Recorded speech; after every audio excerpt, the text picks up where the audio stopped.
정부가 가석방 없는 무기징역, 이른바 절대적 종신형 도입을 추진하고 있습니다. 지난달 말 국무회의를 통과해 국회로 공이 넘어왔는데요. 한국 천주교 주교회의는 오는 14일 이 문제를 고찰하는 세미나를 개최합니다. 찬반 논란이 있는 만큼 논의 과정에서 진통이 예상됩니다. 보도에 김혜영 기자입니다.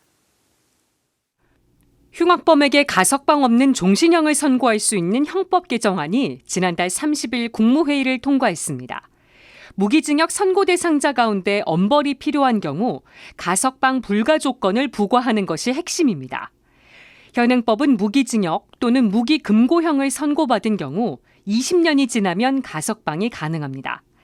그런데 최근 흉악범죄가 급증하고 흉악범 가석방에 대한 우려가 높아지자 정부는 가석방 없는 종신형 추진에 나섰습니다. 가석방 없는 종신형은 그동안 사형제 폐지 후 대체 형벌로 거론됐습니다. 하지만 사형제를 유지한 상태에서 가석방 없는 종신형이 추진되는 것에 대해 우려의 목소리가 나오고 있습니다. 법원 행정처는 일반 범죄까지 확대 적용돼 형량만 높일 위험이 있다는 의견을 국회에 전했습니다. 국회 입법조사처는 가석방 없는 종신형은 단순히 느린 사형의 모습을 보일 가능성이 높다고 밝혔습니다. 민주사회를 위한 변호사 모임과 천주교 인권위원회 등 9개 시민단체는 지난 8월 개정안이 입법 예고됐을 때 가석방 없는 종신형은 헌법상 인간 존엄의 가치를 침해한다는 논평을 내기도 했습니다. 하지만 한동훈 법무부 장관은 지금은 가해자 인권보다 피해자와 유족의 인권을 먼저 생각할 때라며 가석방 없는 종신형 도입에 강한 의지를 나타냈습니다. 국회로 공이 넘어온 가석방 없는 종신형. 찬반 논란이 있는 만큼 논의 과정에서 진통이 예상됩니다.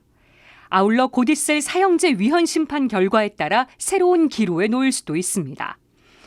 이런 가운데 한국천주교 주교회의 사형제도 폐지 소위원회는 오는 14일 국회의원회관에서 사형제도 폐지 없는 가석방 없는 종신형 도입 이대로 괜찮은가를 주제로 연례 세미나를 개최합니다.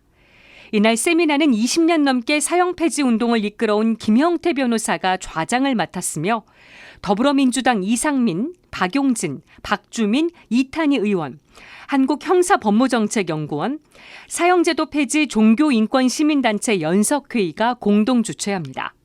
세미나는 주교회의 유튜브 채널을 통해 생중계됩니다. CPBC 김혜영입니다.